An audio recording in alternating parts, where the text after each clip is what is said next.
nós ouviremos a palavra da parte de Deus por meio do nosso irmão bacharel, nosso irmão Jackson Carvalho, e nós vamos agora orar ao Senhor para que Ele nos fale por meio de sua palavra, pela instrumentalidade do seu servo. Vamos orar então, irmãos, para que isso Deus nos conceda.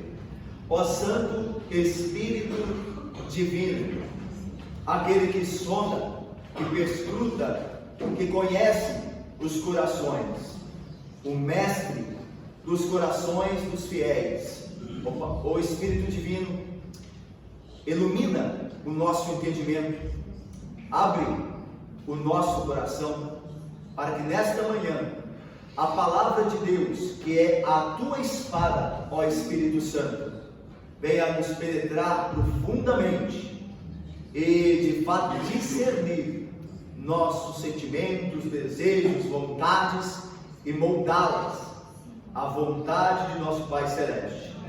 Em nome de Cristo nós oramos. E por essas coisas pedimos. Amém. Amém.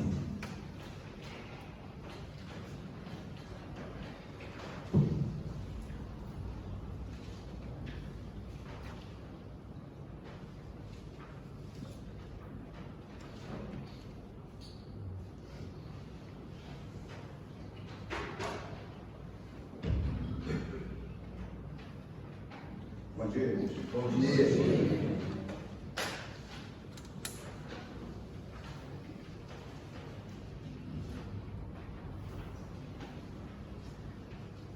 Vamos abrir nossas Bíblias na primeira epístola de João, no capítulo 1. Primeira epístola de João, capítulo 1.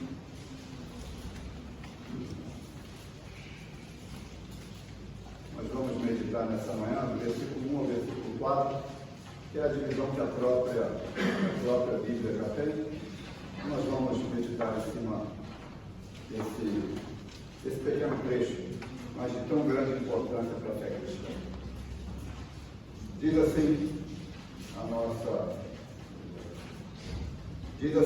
a nossa Bíblia e a palavra do nosso Deus. O que era desde o início, o que temos ouvido, temos visto com os nossos próprios olhos, que contemplamos, e as nossas mãos apalparam com respeito ao verbo da vida. E a vida se manifestou e nós a temos visto, e dela damos testemunho. E vô-la anunciamos a vida eterna, a qual estava com o Pai e nos foi manifestada. O que temos visto e ouvido, anunciamos também a vós outros, para que vós, igualmente, mantenhais comunhão conosco. Ora, a nossa comunhão é com o Pai e com seu Filho Jesus Cristo. Estas coisas, pois, vos escrevemos para que a nossa alegria seja completa.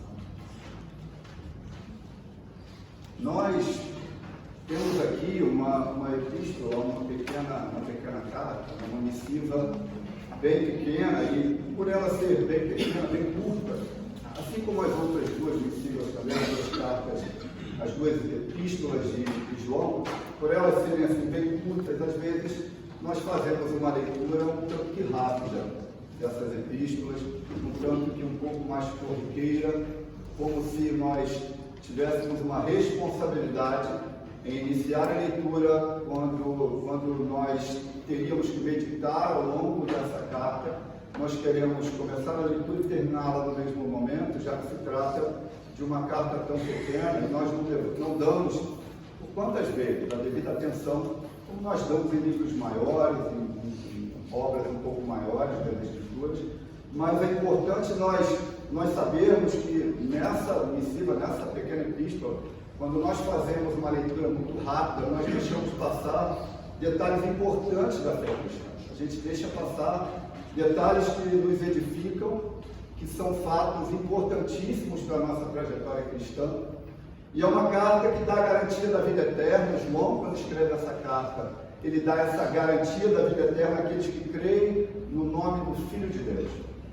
Essa primeira carta de João, no capítulo 5, verso 13, ele traz o cerne dessa carta. Esse versículo traz a base, a estrutura dessa carta, que é a seguinte: estas coisas vos escrevi a fim de saberdes que tendes a vida eterna, a vós outros que credes em o nome do Filho de Deus. Então, João aqui nos dá a garantia da vida eterna para todo aquele que crê no nome do Filho de Deus. Para nós entendermos um pouquinho, e termos aí um pano de fundo, eu acho que é de super importância, primeiro falar um pouquinho sobre a autoria. Certo tempo existia uma dificuldade para a compreensão de que João teria sido, de fato, aqui o escritor dessa carta. O reconhecimento da autoria joanina, por um certo tempo, teve uma certa dificuldade de compreender que João era o autor dessa carta, por alguns motivos. Primeiro, pelo fato dessa carta não ter um autor. Se vocês observarem essa carta do início ao fim, ela não reza um autor, ela não fala de que alguém tenha escrito. Segundo ponto, eram as limitações acadêmicas do filho de pescador. João era um pescador e filho de pescador, portanto, ele tinha limitações acadêmicas. Logo, ele não poderia ter escrito essa carta. Terceiro ponto é que ele se intitula como presbítero. Ele se auto-intitula como presbítero e não como apóstolo. Esse é o terceiro ponto que fazia com que tinham dificuldade de entender a autoria de João nessa carta. Hoje, quando nós lemos essa carta, e a grande maioria dos teólogos e estudiosos não tem dificuldade nenhuma de entender que João, filho de Zebedeu, é de fato o escritor dessa carta. Um homem que era conhecido como discípulo amado de Jesus. Então, não existe dificuldade alguma para os teólogos atuais de entenderem que João escreveu as 3 cartas, João escreveu o 4º Evangelho e João escreveu o Apocalipse. Hoje nós temos isso muito claro, muito embasado também naquilo que é de fato uma história, uma verdade. Porque a partir de 140 depois de Cristo, vários renomados teólogos, escritores e apologistas, por exemplo, nós podemos citar Clemente de Alexandria, Tertuliano, Orígenes, assim também Irineu, vários homens entendiam e reconheciam essa primeira carta de João com a autoria de João. Então esse é o primeiro fato que nós entendemos que João de fato é esse escritor dessa carta. Segundo, é que existe uma similaridade muito grande entre as cartas e o Evangelho. Principalmente nessa primeira carta de João, existe uma similaridade grande dos textos dessas cartas com o Evangelho. Então nós já temos 2 pontos principais aí que nos embasam em dizer que João de fato era o escritor dessa carta. O terceiro é porque ele era o filho de um pescador, que ele era analfabeto. Não é porque João era um pescador e filho de pescador que ele era um analfabeto. Até porque essa carta, essas 3 cartas, foram escritas com um grego muito popular, que era conhecido como grego koiné. Então era um grego muito fácil, muito popular. E o 4º ponto, que eu acho que aqui é um ponto fundamental para nós acreditarmos sim que João foi o escritor dessa carta, é que somente um homem com autoridade apostólica poderia escrever uma carta, uma epístola, uma missiva, sem colocar seu nome. Somente um homem com autoridade apostólica para fazer isso. Então, nós podemos ter segurança que o que a gente tem nas nossas mãos é de verdade um documento inspirado por Deus, é um documento legítimo e que nos dá segurança da vida eterna. Por que eu digo isso e trago isso aqui com tanta ênfase? Porque hoje as Escrituras têm sido levadas ao ponto de ser quase algo que mitológico, né? Algo que é tão misterioso e mitológico que por muitas vezes nós vemos que as pessoas tratam esse documento legítimo como algo mitológico, misterioso, mitológico, surreal e irreal. Não é, isso aqui é um documento canônico e legítimo da parte de Deus. Isso aqui nos dá segurança quando a gente estuda. E quais são os propósitos dessa carta? Pela falta de ter um destinatário, não um destinatário, mas uma saudação especial, a gente entende que essa carta foi uma carta circular. Não foi uma carta para uma igreja específica, mas foi uma carta circular. Provavelmente para as igrejas ali da Ásia Menor, onde a tradição diz que João vivia nos seus últimos dias e que ele pastoreava uma igreja ali próximo da região de Éfeso. Então, essa carta é uma carta circular. E nós temos vários propósitos aqui nessa carta. Vocês devem estar pensando assim, nossa, mas a gente tira tanto material de uma carta tão pequena, a gente tira tanto material de um único versículo. Portanto, a superimportância de meditarmos nas Escrituras. Né? E tem vários aqui, vários são os ensinos. e vários os propósitos dessa carta, mas eu gostaria de elencar dois. O primeiro é a reafirmação da salvação em Jesus Cristo, sendo Ele completa e perfeitamente Deus e homem. Esse foi o primeiro propósito de João nessa carta. Qual o segundo propósito? O segundo propósito é combater as heresias que ainda estavam no início. Heresias e ensinos errados que ainda estavam no início, na época de João, mas que crescia na Ásia e que apoiava muito o dualismo, apoiava a libertinagem e principalmente negava a encarnação. Então, dois propósitos principais de João aqui. Reafirmar que Jesus é sim o Cristo, é o Messias, e Ele é Deus e é homem. E o segundo propósito é ele combater essas heresias que estavam iniciando, estavam atrapalhando o início do cristianismo. Então ele tinha dois focos aqui, dois alvos. A data da primeira publicação dessa carta fica aproximadamente ali entre 80 e 90 depois de Cristo. Se a gente for um pouco mais detalhado, ali 89 depois de Cristo, um pouco antes da perseguição do imperador Domiciano. Então é essa a época em que essa carta provavelmente foi escrita. Mas vamos ao texto, sem mais delongas. Agora que a gente já botou um pouco do pano de fundo, a gente já entende um pouco de que João queria tratar aqui nessa carta. Vamos nessa carta, texto a texto, versículo a versículo. Um por um são somente 4, mas eu acho que é importante para nós enriquecermos aí a meditação, né? O capítulo, nós vamos primeiro ler aí o texto em si, da primeira carta de João, capítulo 1, verso 1 ao 4, que diz assim: o que era desde o princípio, o que temos ouvido, o que temos visto com os nossos próprios olhos, o que contemplamos e as nossas mãos apalparam com respeito ao verbo da vida.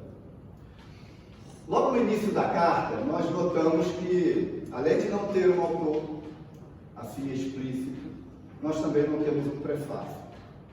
Ou seja, nós não temos aqui um texto que é colocado no início do livro com explicações sobre o seu conteúdo, com explicações sobre os seus objetivos, mas a carta começa com um texto que mais parece um enigma do que algo real. Quando nós lemos esse primeiro versículo, parece que é um enigma que João quer trazer. Mas vocês podem ter certeza que João não quer trazer um enigma. João não quer trazer confusão aos seus leitores. João não vem trazendo uma fala complicada de entendimento. Se nós meditarmos nesse versículo de uma maneira um pouco mais aprofundada, a gente vai ver que existe nesse versículo uma surpreendente nota teológica. Existe uma nota surpreendente, teologicamente falando, de profundidade desse versículo. Vejamos. O que era desde o princípio, assim que João começa essa carta. Ele diz assim: o que era desde o princípio. E fixem na mente esse termo, que era desde o princípio, esse pequeno pedaço do versículo, né? Porque quando ele dá continuidade, ele diz assim: o que era desde o princípio. O quê? O que temos ouvido, o que temos visto com os nossos próprios olhos, e apalpamos e contemplamos, com respeito ao verbo da vida. Mas ele começa com no princípio, o que era desde o princípio. Mas o que isso quer dizer? Por que ele começa com no princípio? Meditemos um pouquinho. O mesmo evangelho de João inicia o primeiro capítulo assim: no princípio era o verbo, e o verbo estava com Deus, e o verbo era Deus. Bom, João aqui já faz uma correlação das duas falas. Ele informa aqui nessa primeira carta que as coisas que ele apalpou, que ele viu, que ele tocou, que ele contemplou, que ele viu, ouviu, foi no princípio, era algo que vinha do princípio. No seu evangelho ele diz a mesma coisa, que no princípio era o verbo estava com Deus, e o verbo era Deus. E eu gostaria de novo de dar essa ênfase no termo no princípio, e não é por acaso que o seu evangelho inicia também com a mesma estrutura de fala que está em Gênesis capítulo 1, verso 1, quando ele diz assim: no princípio criou Deus os céus e a terra. Tudo no princípio, tudo iniciando.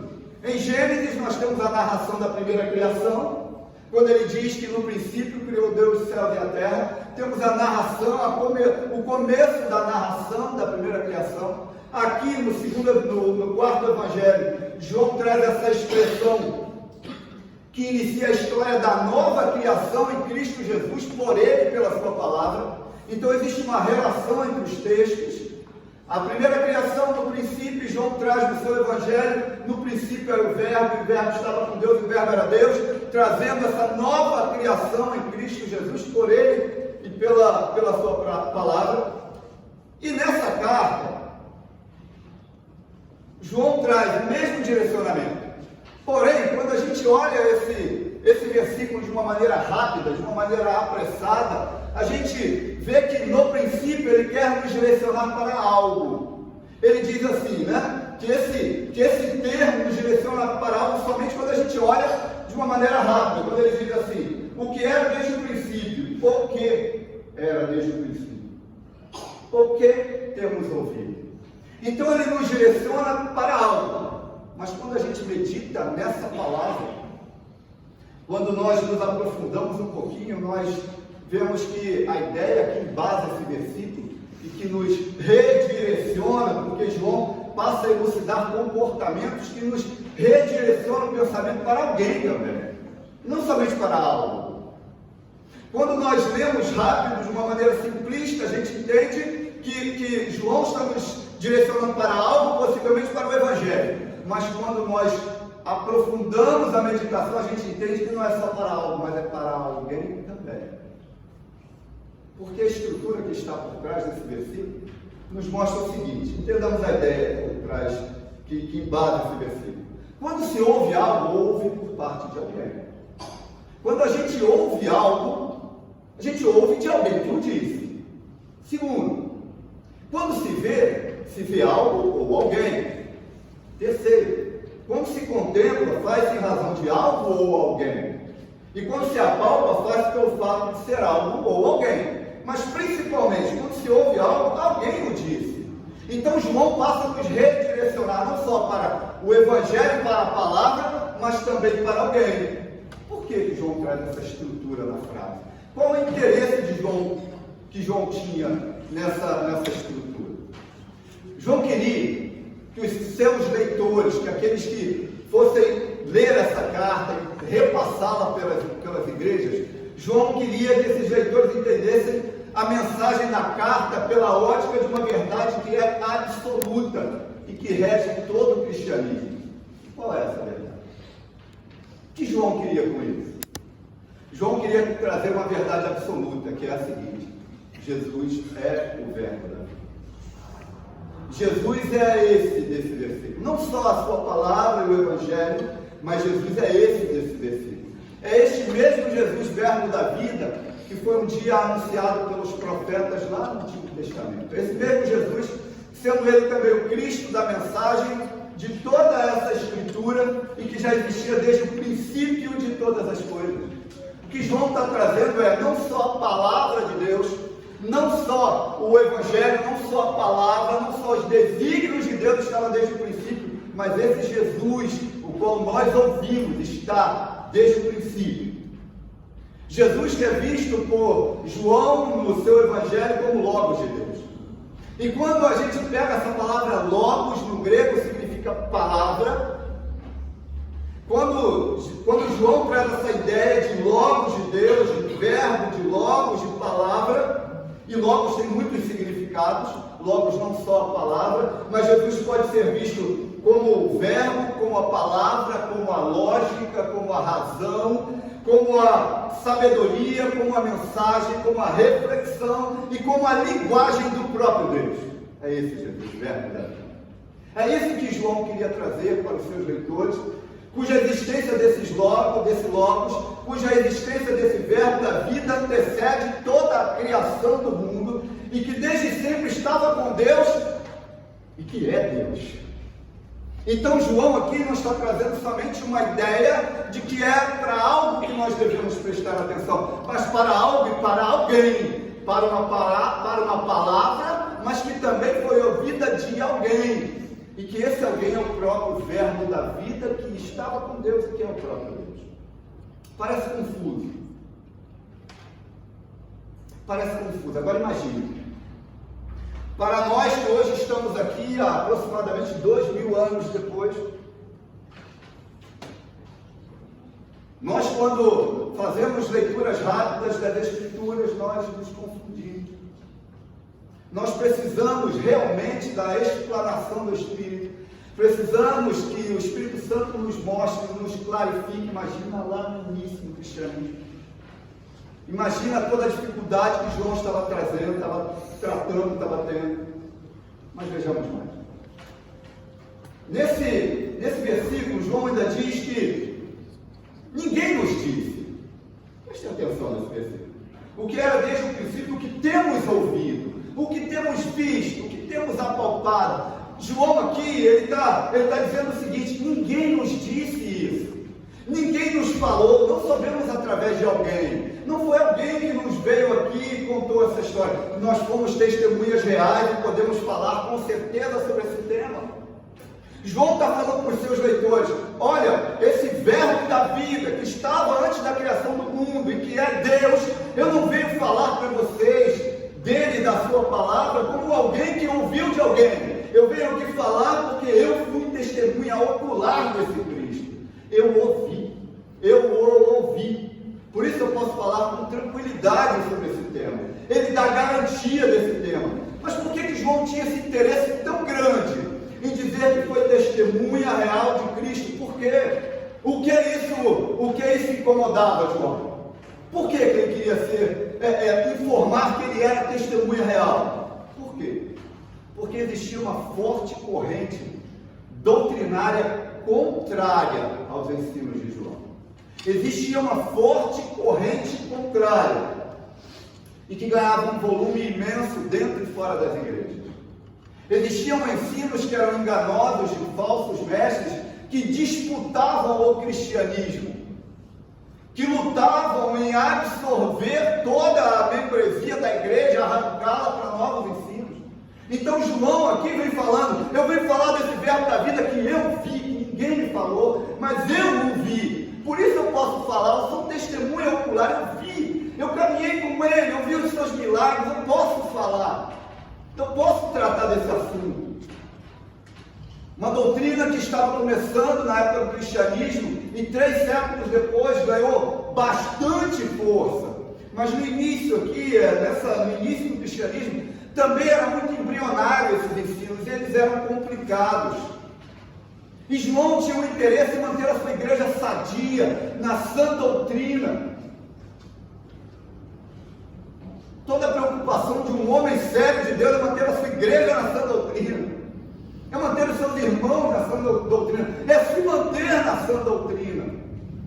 E a grande preocupação do apóstolo João era exatamente essa. Uma doutrina que era defendida, essa doutrina contrária, era defendida por pessoas que já estiveram na igreja. Pessoas que já comungaram, pessoas que já estiveram no seio da igreja.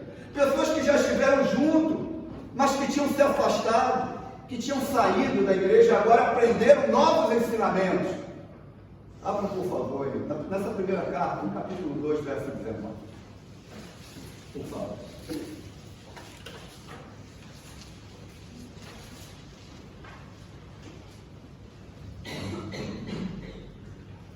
Capítulo 2, verso 19 diz assim: eles saíram do nosso meio, entretanto, não eram dos nossos, porque se tivessem sido dos nossos, teriam permanecido conosco. Todavia, eles se foram para que ficasse manifesto que nenhum deles é dos nossos. Então João aqui, ele tem uma preocupação extra, porque as pessoas que estavam disseminando isso junto com os outros que os influenciaram, já fizeram parte da igreja.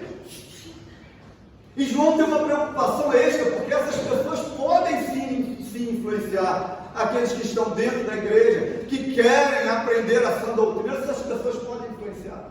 Então existe uma preocupação aqui enorme de João. Muitos que já haviam comungado com eles, tentavam deturpar os ensinos corretos de João sobre Deus e sobre o seu Cristo.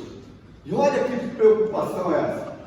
Hoje nós vemos tantas preocupações aí fora, preocupações em que tudo são direcionadas para o humano, para o que é agradável ao ser humano, aquilo que é bom, o hedonismo, o humanismo, aquilo que é tratado em prol do humano. O humano no centro, e João tinha a preocupação de Cristo, Deus e seu Cristo no centro. Olha como é diferente, como o peso é outro. Isso aqui é um assunto não distante, não tão distante de nós, porque nós estamos falando do início do cristianismo, mas parece que estamos hoje com as mesmas dificuldades. Com as mesmas dificuldades. Um ensino que tinha, como eu disse, ele era algo embrionário no início, mas que tinha um forte apelo religioso, um forte apelo filosófico, de grande aceitação por todos, porque era agradável. Eram ensinos que nós já vamos ver, que agradavam aos ouvintes, que era bom, um perigo para os leitores da carta e um perigo para a igreja. Notem, nós estamos falando de um assunto que é contemporâneo, não é um assunto antigo, não é um assunto retrógrado, mas é um assunto contemporâneo. Falar da base do cristianismo ainda é contemporâneo e sempre será até o retorno de Cristo. João lutava aqui com esse ensino que tinha algumas vertentes, o que hoje nós conhecemos como gnosticismo. Hoje nós falamos de gnosticismo, que a palavra gnose significa conhecimento, e era o que eles queriam, cada vez mais conhecimento, e disseminar conhecimentos, mas conhecimentos aleatórios, sem embasamento. Eles aleatoriamente criavam novos conhecimentos, já que eles queriam ter mais conhecimento. Hoje nós conhecemos isso como gnosticismo, e 3 eram as principais vertentes do início. A primeira era a seguinte, que havia alguns que diziam que Deus, por ser totalmente bom, jamais poderia se encarnar em Jesus. Deus, sendo totalmente bom, jamais poderia se encarnar em Jesus, já que para eles a matéria humana ela era inerentemente má. E com isso negavam a possibilidade de Deus, que é espírito, se tornar homem, que é matéria. Então para eles isso era impossível. Olha o perigo. Nós aqui eles com esse ensino já botam o cristianismo completamente de lado. O segundo, ainda no primeiro, para a gente explicar um pouco mais, eles acreditavam também em algo que nós conhecemos hoje como dualismo. No início, isso ainda era início, e hoje nós podemos falar com mais tranquilidade. Mas quando tudo aquilo que se inicia ou tudo aquilo que muda, ela é traumática. Ela cria traumas, ela gera novos conhecimentos que podem ser traumáticos. E eles acreditavam também nesse dualismo, que é um conceito religioso, um conceito filosófico também, que admite a coexistência de 2 princípios necessários. São 2 princípios que eles são necessários à existência deles, que eles coexistem juntos, mas que eles se conflitam eternamente, como o bem e o mal, como o corpo e a alma. Eles são necessários, um contra o outro, eles se conflitam eternamente. Eles acreditavam nisso. Então Deus jamais, Jesus jamais poderia ter sido Deus. A segunda vertente é a versão que conhecemos hoje por docetismo. E o que seria isso aí? Ele afirmava que o corpo de Jesus era uma ilusão, que tudo aquilo que eles viram era algo somente aparente e não real. Pra vocês terem uma ideia, o docetismo, no início do cristianismo, pregava que Jesus, quando andava na areia, não deixava passos, porque ele era irreal. Ele era algo como aparente, ele não era concreto, ele era irreal. E a terceira vertente dizia, que para mim essa é a mais perigosa, terceira posição dizia que fica entre as duas, fica entre a primeira e a segunda, que dizia que a encarnação foi temporária, ou seja, somente no ministério. Jesus foi batizado, por isso começou a ser o Cristo. Jesus crucificado deixou de ser o Cristo, ao ponto de dizer que quando Jesus disse assim, Deus meu, por que me desamparaste? Ali eles diziam que aquele não era mais Cristo, não era mais o Cristo, o Messias, mas era somente um homem. Irmãos, se vocês perguntarem, se for feita uma pesquisa, aí fora com a grande maioria dos cristãos, eles não conseguem elencar esses tópicos aqui de uma maneira clara. Sabe o que eu estou querendo dizer com isso? Não sabem no Jesus que creem. Não conhecem o Jesus que creem. Porque notem os problemas sérios de doutrina que existiam naquela época. na Ásia, no início do cristianismo, e que devia ser combatido com urgência, porque se Cristo não se tornou homem e de fato morreu, então não teve expiação pelos pecados. Logo, o cristianismo é falso. Se Cristo, presta atenção, se Cristo não se tornou homem e de fato morreu, logo o cristianismo é falso. E era isso que eles pregavam. Mas, irmão, isso parece ser tão simples. Irmãos, um dos grandes motivos que nós temos um cristianismo ralo nos dias de hoje é que o Jesus histórico que eu e você acredita foi trocado por Jesus o agente social, foi trocado por Jesus o mito, foi trocado por Jesus bonzinho e coitadinho, ao ponto das pessoas chamarem, por exemplo, chamarem a escola bíblica de escolinha bíblica. Ao ponto de chamarem, de virem para a igreja para dar como se estivesse dando esmolas. A gente está falando de Jesus, do Rei dos Reis, Senhor dos Senhores. E quando eu me apresento diante de um rei, me apresento com reverência, com humildade. É esse Jesus histórico que nós servimos, mas não é esse Jesus que o mundo acredita. Hoje nós temos um cristianismo muito ralo. Eu me recordo de Atos dos Apóstolos, no capítulo 19, quando Paulo prega na escola de Tirano. Paulo, quando prega na escola de Tirano, em Atos 19, se vocês deem uma olhada com um pouco mais de carinho, a Bíblia diz que ele dissertava e persuadia todo o povo com respeito ao reino de Deus. Paulo dissertava a respeito do reino de Deus e ele persuadia com essa dissertação. Isso durou aí aproximadamente 2 anos, com ele pregando, ele falando, ele dando ensejo a todos os habitantes da Ásia que estavam ali, né, para que ouvissem a palavra, para que compreendessem com essa persuasão dele, falando do reino, ele divulgando o reino, e Deus fazia pelas mãos de Paulo grandes milagres. Deus fazia muitos milagres pelas mãos de Paulo, ao ponto de, como os irmãos sabem, levarem objetos pessoais dele para que as pessoas fossem curadas, já que ele não conseguia estar em todos os lugares. Então Paulo fazia milagres, Deus fazia milagres pelas mãos de Paulo. E aí, como os irmãos também sabem, alguns judeus exorcistas ali, os filhos de Seva, eles foram tentar fazer a mesma coisa, e eles disseram assim: esconjuro-vos por Jesus, aqui Paulo prega, e eles tentam expulsar espíritos invocando o nome do Senhor, para que os possessos de espíritos malignos tivessem a sua libertação, e eles falavam assim: esconjuro-vos por Jesus, a quem Paulo prega. Notem, eles não falam esconjuro-vos por Jesus, mas por Jesus, Mateus, a quem Paulo prega. Existe um Jesus específico, histórico e real, e existe um Jesus que é falso, pregado pelo mundo. A Bíblia narra que esses mesmos espíritos saltaram sobre eles, porque eles perguntaram assim, esses espíritos perguntaram para esses homens, para os filhos de Seva: eu conheço a Jesus. Olha o que eles falam: eu conheço Jesus.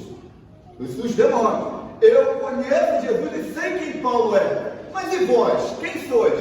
Quem sois vocês que falam? Quem vocês são que falam sobre esse Jesus que vocês não conhecem? João está trazendo à tona, está trazendo às claras esse mesmo Jesus que Paulo pregava. O mesmo Jesus. O Jesus histórico, o Jesus verbo da vida, o Jesus que é desde todos os tempos, desde toda a eternidade. E que estava sendo pregado e ensinado da maneira correta. E qual era o papel desses homens de Deus? Manter a integridade da igreja pela sua doutrina. Era esse o papel. Mas voltamos ao texto, para nós não entrarmos em outra mensagem. Então existia uma necessidade enorme de João em provar que Jesus esteve no meio deles e que eles foram testemunhos de Jesus, e por isso apagaram essas ideias que eram contrárias, que deturpavam o cristianismo no início e que eram mentirosas. Existe uma necessidade enorme de João de dizer: fomos testemunhas, esse Jesus existiu e esteve aqui entre nós. Ele não é esse fantasma que vocês estão falando, que quando caminha nas areias não deixa passo. Ele não é esse que não tem a possibilidade de ser o próprio Deus. Ele não é esse. Então João tinha essa necessidade. Agora olha que interessante. Esses ensinos estavam entrando dentro da igreja de uma maneira sutil, de uma maneira que, quando nós olhamos de uma maneira desleixada, nós não vemos muito grande, muita importância. Afinal de contas, é só uma coisinha. É só uma coisinha. Os credos demoraram absurdamente, justamente porque essas coisinhas deveriam ser tratadas. Era só uma coisinha, era só um assunto que de repente não tem muita atenção, deixa-se de lado. Mas quando nós olhamos isso pela cosmovisão bíblica, nós vemos que o assunto é mais sério do que eles imaginavam e que poderia trazer um estrago enorme, e trouxe para o início do cristianismo. Se não tivessem esses homens, esses arautos de Deus, que falavam a verdade o tempo inteiro, através dessa doutrina, o cristianismo, é óbvio, não teria acabado, porque Deus não permitiria. Mas que esses ensinos trouxeram um estrago tremendo, isso trouxeram, e poderia ter sido muito maior no início, a dificuldade que aqueles homens tiveram. Mas como é que João traz à tona aqui agora, de dizer qual é a verdade? Quando João traz essa carta, ele fala assim: tá, eu estou explicando isso tudo, mas seus leitores poderiam dizer: mas qual é a verdade, João? Eu estou aqui com esses ensinos e você nos vem com esse. Qual é a verdade? A dos apóstolos ou a dos gnósticos? Qual é a verdade? Em quem seus leitores deviam acreditar? Em quem eles deviam crer de verdade? João então escreve essa carta para mostrar como alguém pode saber se está na verdade. E o cerne desta carta é o seguinte: a verdadeira teologia que Jesus é o Filho de Deus e que Cristo veio verdadeiramente enviar. Essa é a verdadeira teologia de João. É a verdadeira teologia das Escrituras. Uma verdade absoluta que não pode ter pouca absorção da igreja, mas tem que ter completa absorção e entendimento da igreja. Que Jesus é sim o Filho de Deus e que ele veio verdadeiramente enviar. Irmãos, até hoje, principalmente hoje, quantas pessoas que dizem que Cristo é um inimigo? Quantas pessoas que dizem que Jesus nunca caminhou na terra? E pasmem, muitas dessas pessoas estão dentro das igrejas. Mas Jesus é o Filho de Deus. E Jesus veio sim, cara. Versículo 2, irmãos. Diz assim: e a vida se manifestou e nós a temos visto, e dela damos testemunho e vô-la anunciamos, a vida eterna, a qual estava com o Pai, e nos foi manifestada. Aqui Jesus é reconhecido como a vida. João agora traz uma nova estrutura. Ele diz que Jesus aqui é a vida. Isso está bem em linha com o que o próprio Jesus disse. Leamos. Evangelho de João, capítulo 14, verso 6. A igreja pode ler em voz alta para nós? Evangelho de João, capítulo 14, verso 6. O próprio Cristo falando.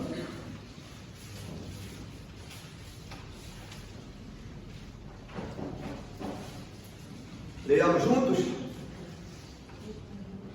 Respondeu-lhe Jesus: eu sou o caminho, a verdade e a vida. Ninguém vem ao Pai senão por mim. João aqui está escrevendo a respeito da vida.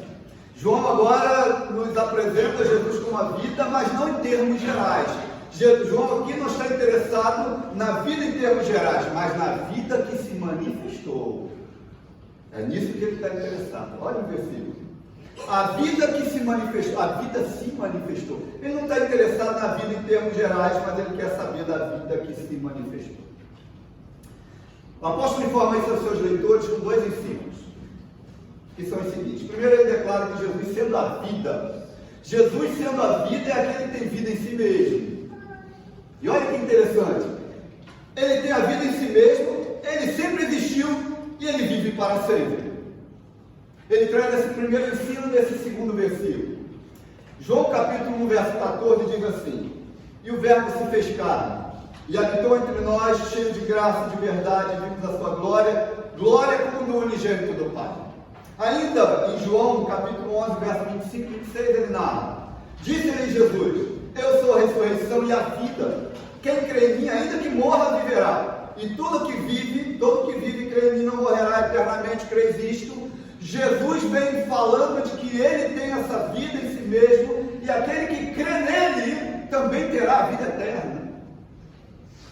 O segundo ensino que João traz é o seguinte: é que Jesus é igualmente soberano e a fonte da própria vida. Então João aqui está narrando não a vida de uma maneira geral, mas a vida que se manifestou e que possibilita dar a vida eterna a todo aquele que crê. Primeira carta de João ainda, no capítulo 5, verso 11, ele diz assim: e o testemunho é este, que Deus nos deu a vida eterna, e esta vida está no seu Filho. Então esse Jesus que viveu e é desde o princípio e vive para sempre, nos concede agora a vida eterna, porque ele tem vida em si mesmo. E João traz isso para todos eles. João então diz que esta vida que se manifestou foi-lhes apresentada. Agora olhem o processo. Depois que essa vida foi manifestada a João, ele agora narra aos seus leitores o seguinte, quando ele diz: e a vida se manifestou e nós a temos visto. E olha aqui, que ponto alto desse versículo: e dela damos testemunho. Então nós entramos agora no processo. Num processo que é, após essa vida ter se manifestado, e João entendeu, ele agora pode anunciar, ele agora pode dizer: nós a temos visto, e por isso podemos falar, por isso nós anunciamos, por isso nós damos testemunho, por isso dela nós falamos, dela nós pregamos, dela ensinamos e dela anunciamos. Nós ouvimos, entendemos, aceitamos a aceitação de Deus. Deus nos aceitou.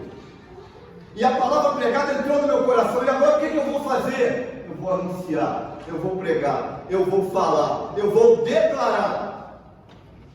Um ponto interessante aqui é algo que a gente já sabe que é uma verdade intrínseca que está, eu acho que posso dizer, explícita na palavra, nas Escrituras. É o ponto alto da pregação. Aqui João declara que aquilo que ele ouviu, viu que ele agora tem que falar, ele tem que anunciar. Nós anunciamos essa vida que se manifestou.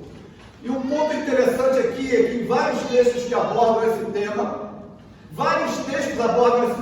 que nós temos aqui mais um que fala de pregação, mais um que fala da anunciação de Cristo e da sua palavra, da importância da anunciação e que isso é um fator predominante no cristianismo. A pregação e a anunciação da palavra é um fator predominante no cristianismo. E o tema principal, qual é o tema principal da pregação da palavra? É que Cristo é Jesus, que o Cristo é Jesus. E é bem em linha com aquilo que João disse no seu evangelho, quando ele diz que Jesus é o Messias. Então o ponto alto aqui de João é: eu venho vos falar que Jesus é o Messias, que Jesus é o Cristo. Mas vem fazê-lo através da pregação, da anunciação. A pregação da palavra, irmão, e sempre será o ponto alto do cristianismo. A pregação da palavra sempre será o ponto alto do cristianismo. Óbvio, nós temos várias importâncias, óbvio. Mas humanamente falando, a pregação da palavra é o ponto alto. Ela precisa ser anunciada, ela precisa ser pregada. Vejam o que diz o apóstolo Paulo na sua segunda carta aos Coríntios. Se os irmãos quiserem acompanhar, no capítulo 4, verso 2, quando ele diz assim: segunda carta aos Coríntios, capítulo 4, verso 22, que ele diz assim: pelo que tendo este mistério, segundo a misericórdia que nos foi feita, não desfalecemos. Pelo contrário, rejeitamos as coisas que por vergonhosas se ocultam, não andando com astúcia, nem adulterando, ou seja, torcendo a palavra de Deus. Antes, nos recomendamos a consciência de todo homem na presença de Deus, pela manifestação da verdade. E a estrutura desse verso é por meio do claro ensino público. Por meio do claro ensino público da palavra, não adulterando nem torcendo, mas falando a verdade, a anunciação das Escrituras. Então a importância da pregação da palavra, ela é predominante no cristianismo. A anunciação. Mas irmãos, você está falando porque você não conhece o lugar que eu trabalho, o lugar que eu estudo, eu não tenho oportunidade. Deus sempre te dá uma oportunidade. Deus sempre te dá uma oportunidade para que você fale de Cristo para alguém. Deus sempre te dá. Porque existe uma verdade por trás disso. Mensagem não pregada é doutrina não aprendida. Mensagem não pregada é doutrina não aprendida. Então é necessário que a gente dissemine, sim, assim como João, assim como Paulo, assim como os homens lá do início do cristianismo faziam, nós temos a mesma responsabilidade de fazer. Versículo 3, irmãos. O que temos visto e ouvido. Olha que João vem falando das mesmas coisas. Das mesmas coisas. O que temos visto e ouvido, anunciamos também a vós outros, para que vós, igualmente, mantenhais comunhão conosco. Ora, a nossa comunhão é com o Pai e com o seu Filho, Jesus Cristo. João continua ressaltando a importância de ter sido testemunha de Jesus. Ele bate na mesma tecla. Ele fala a mesma coisa. Ele vem sendo redundante, até porque essa é uma ideia de escrita deles. A ideia é a seguinte, é como se você jogasse uma pedra no lago. Essa era a ideia das escritas. Entre os judeus é assim. Joga uma pedra no lago, a pedra bate, a pedra cai e vem formando ondas. Essa é a ideia da escrita. Eles vêm formando ondas, mesmo que elas sejam repetitivas. Mas eles querem dar ênfase a um único assunto. Eles não passam para novos assuntos aleatoriamente. Eles dão ênfase no mesmo assunto, porque eles entendem o grau de importância disso. João continua realçando essa importância dele ter sido testemunha de Jesus juntamente com os crentes para expurgar qualquer dúvida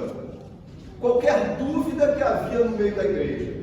João vem tratando disso. Mas agora, depois de terem ouvido a confirmação de que Jesus é o Cristo, o verbo da vida, ele agora vira para outro lado. Ele vai para outra direção. Ele trata agora do compartilhamento da mensagem na igreja. Olha, o que temos visto e ouvido, anunciamos também a vós outros. Para quê? Para quê? Qual a consequência dessa anunciação? Para que vós, igualmente, mantenhais comunhão conosco. Para que vocês falem a mesma coisa.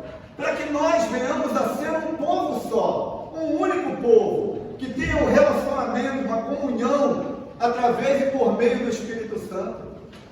João fala, repete, mas ele agora diz o que ele quer com isso. Eu quero que haja comunhão. Eu quero que todo o povo de Deus fale a mesma coisa, a sã doutrina. Na continuação desse versículo, João deixa claro um processo fundamental na vida do crente. E ele trata isso com dois comportamentos. Primeiro, que o cristão passa a se relacionar com os outros cristãos. Depois que nós ouvimos a palavra, nós entendemos, nós fomos tomados por ela, nós acreditamos no verbo da vida. Qual é o primeiro comportamento do crente? Passa a se relacionar com outros irmãos. Ele passa a querer estar com os outros irmãos. Falando dos mesmos. Já viu o assunto de crente? Assunto de crente é: você viu o filme? Pô, vi, legal. Aí você começa a comentar do filme, não dá 3 minutos, daqui a pouco ele se direciona para a escritura. Eu não sei por que esse negócio, mas é. Já ele está falando, mas isso me remete àquele ponto. O irmão se lembra de quando Paulo estava em Atos dos Apóstolos? Então, daqui a pouco ele esqueceu o filme. E ele está falando das Escrituras. Porque assunto de cristão é Cristo. Não tem jeito. É assunto de cristão. Qual o segundo comportamento do cristão? Que essa comunhão é totalmente amparada e suportada pelo Pai e por seu Filho Jesus Cristo. Que a consequência da comunhão do seu irmão com outro irmão dentro da igreja é que isso é amparado por Deus, isso agrada a Deus. E é amparado por Deus e pelo seu Filho Jesus Cristo. Eles se agradam, eles querem isso. Eles nos querem nessa posição. Deus nos quer nessa posição, em comunhão com os irmãos. Queridos, hoje a gente vê de tudo. Hoje nós vemos pessoas que acham que podem viver com Deus, mas sem igreja. Nós temos esse nicho de pessoas. Cristo em casa. Existe até um programa. Pessoas que acham que podem viver com Deus, mas sem igreja. Existem pessoas que querem viver na igreja, mas sem de fato ter um relacionamento com Deus. Essa é outra vertente. E tem uma terceira que também é principal: pessoas que acham que basta vir à igreja, mas também não querem ter comunhão com seu irmão. Pessoas que acham que basta vir para a igreja, mas não querem ter comunhão com seu irmão. A Bíblia nos ensina completamente ao contrário. A Bíblia nos ensina que após a gente ouvir a palavra e ser chamado pelo chamado eficaz de Deus, nós devemos e queremos ter um relacionamento com o seu povo. É isso que a Bíblia nos ensina. E também com a sua igreja. E olha que ponto importante. E nós temos o sentimento de pertencimento dessa igreja. Nós queremos ter esse sentimento de pertencimento. Nós queremos pertencer a uma igreja.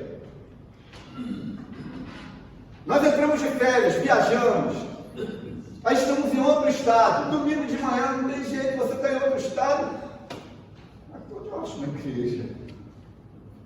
Porque a gente quer ter comunhão com os irmãos, mesmo que seja de outro estado. A gente quer estar em comunhão com os irmãos. Isso agrada a Deus. É isso que a Bíblia nos ensina, que nós devemos ter comunhão. E era isso que João estava dizendo para eles: olha, toda essa mensagem que eu estou dizendo para vocês é para que vocês tenham comunhão e acreditem na doutrina correta.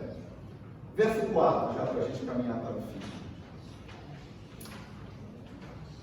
Estas coisas, pois, nos escrevemos para que a nossa alegria seja completa.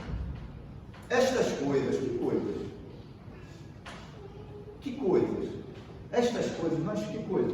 Ele está dizendo que estes ensinos que eu estou lhes dando, tudo isso que eu lhes disse, ou seja, a existência de Jesus desde o princípio, de todas as coisas e a sua divindade, assim também a comunhão que deve ser incentivada por todos através do relacionamento com Deus. São destas coisas que eu estou falando. Estas coisas que eu lhes disse, eu quero ratificar. João aqui agora chega num ponto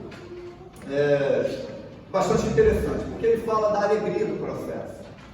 João aqui, ele traz a ideia de que estas coisas que vos escrevemos, que vos falamos, que vocês já entenderam, tudo isso que eu disse aí.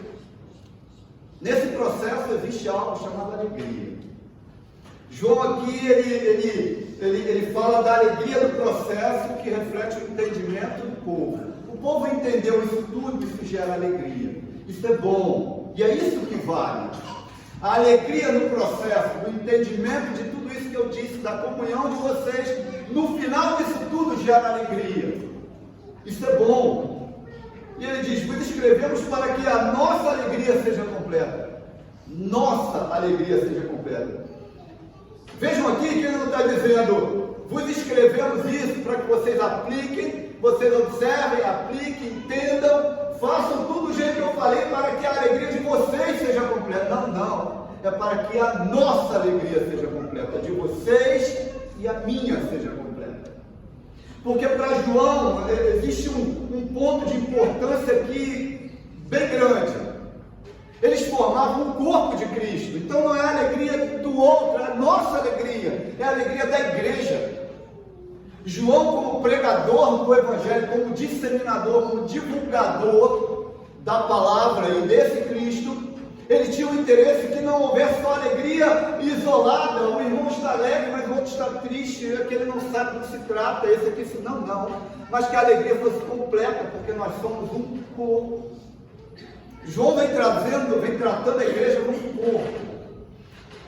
No período de João, as igrejas estavam vivendo uma tremenda desarmonia.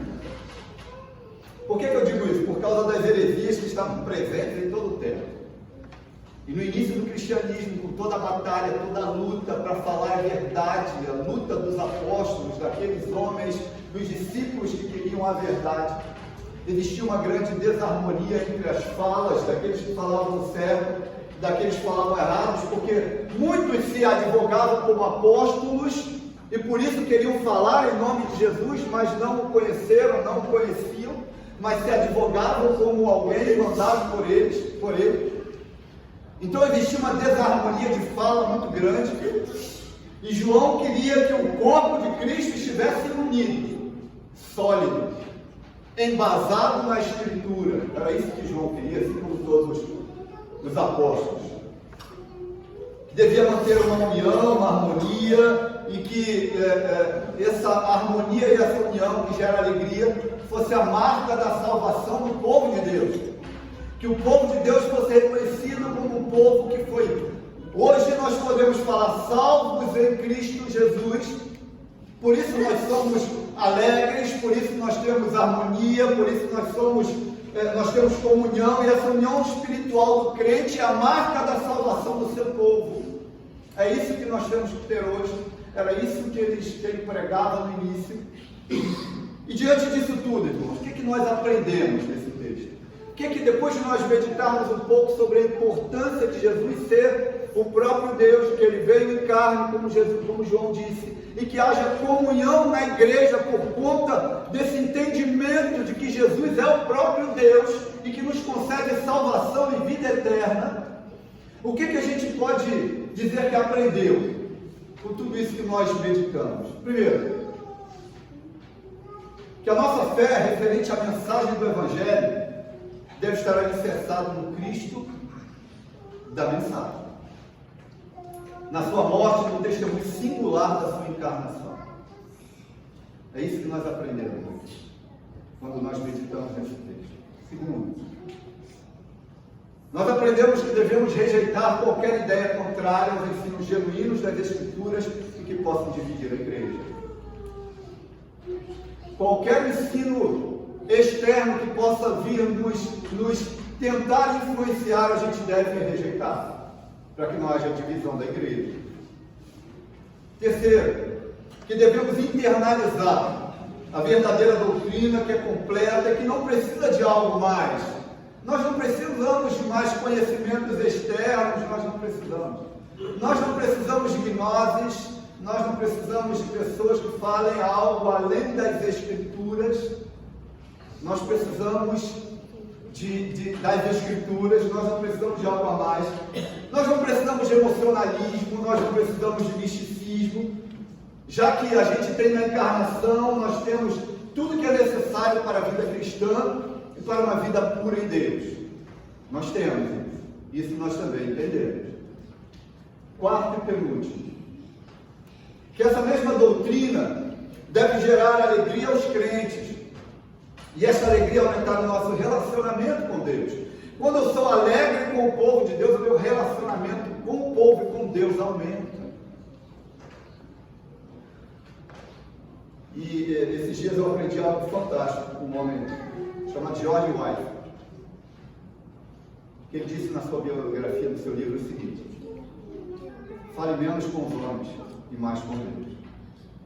Fale menos com os homens e mais com Deus. Quando você fala mais com Deus, aí sim você fala mais com os homens. Mas quando ele fala de falar menos com os homens e mais com Deus, ele está se dirigindo, ele está se direcionando ao externo, não ao seu povo. Conosco tem que haver comunhão, tem que nos falar mais. E isso culmina no falar mais conosco. Isso gera um processo de relacionamento. E por último, em quinto, diz assim, nós aprendemos assim, que é possível sim a todo pregador que se exaure em trazer a verdade das Escrituras, ter esperança no futuro. É possível sim, já que a sua mensagem é divina e ela é amparada. Todo aquele que prega a verdade pode ter garantia e certeza de que Deus se agrada da verdade.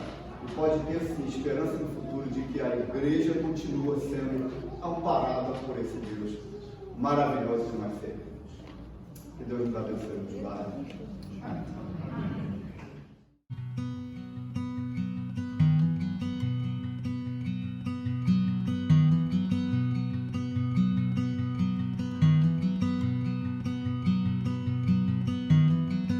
A mighty fortress is our God.